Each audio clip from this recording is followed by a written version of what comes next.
Before my trip to Rwanda, I was vaguely aware that it had happened, yet as we drove along the road to the Genocide Memorial at Murambi in southern Rwanda, I was almost embarrassed at my lack of knowledge about what had caused it and how it ended. And out of the 50,000 people that were here, only 6 of them survived. One of them is here with us today. You can see the bullet hole in his head. And he's told us some incredible stories of his escape from here, his 3 days in the mountains, and then his return here only a year later. So it's been an incredible experience for everybody to see what is on this site. I'm told that the layout of the memorial is very similar to one in Jerusalem. It was actually modelled on that. And it just has an incredible impact on everybody that's seen what's here. Yeah, I think it is. I'm not sure it's all about bravery. I think some of it's about common sense. And we talked in the last hour about your decision in Sky News not to show the front cover. There's an interview that was, I think, on Adam Bolton's programme earlier, and somebody, I think she was from France, pulled out the cover. She was from the magazine. She was from the magazine, and you cut away from it and apologised for causing offence. And that's obviously your right to do that. I think a lot of people thought that was a very bad decision to make. The BBC have shown it on 2 or 3 of their programmes. Channel 4 News. Channel 4 News, and I think that it's the job of a news organisation to report the news, not to censor it. Leaders of the political parties now all have the same background. They've all been in politics all their lives. That's going to continue. We're going to have a very elite group of politicians who are far removed from the general public. Now, the politicians at the moment say, yes, but we have surgeries and we get all letters, so we're in touch. And to a degree, they've got a point. But nobody out there believes that. I'm not sure I can cheer you up, really, about it at the moment. We'll try.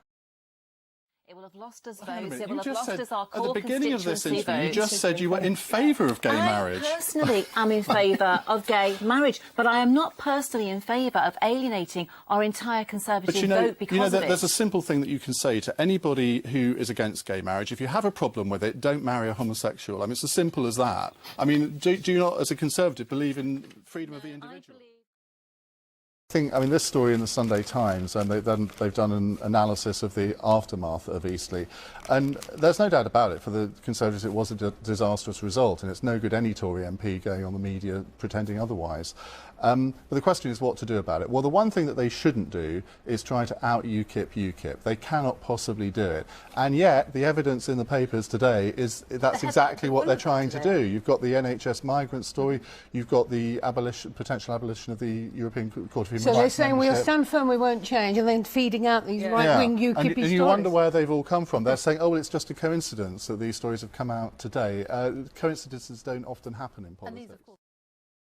How on earth can an MP get themselves into that situation when they know that it's wrong to accept money for asking questions, if that indeed is what happened? I just don't understand the mentality of someone who would do that. Because some are already saying, well, if the coalition had delivered on its promise to have a lobbying bill, this wouldn't have happened.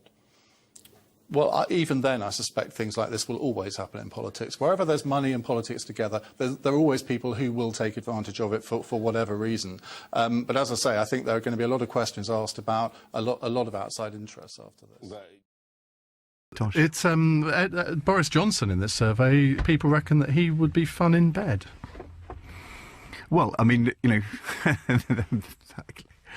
I'm desperately trying to hold back on making libelous statements at that point. But I can say that personally, I don't know if Boris Johnson's fun in bed. Thank God for that. We nearly had a Natalie Bennett moment there, didn't we?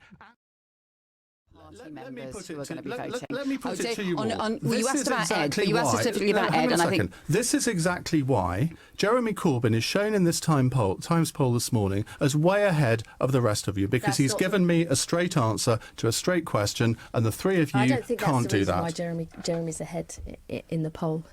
I don't think that at all. I think that, you know, we have been through a huge trauma as a party in the defeat, and if you go like this, you're going to go through another one, aren't you? Because if you can't answer simple questions like that, you must have given some thought to. People want in their leader somebody who is going to be able to apply our values to the world as it is, be a credible government, and not take us back to being an unelectable party of protest. Right. Well, I can see that I'm not going to get an answer out of the 3 of you. So let's move on.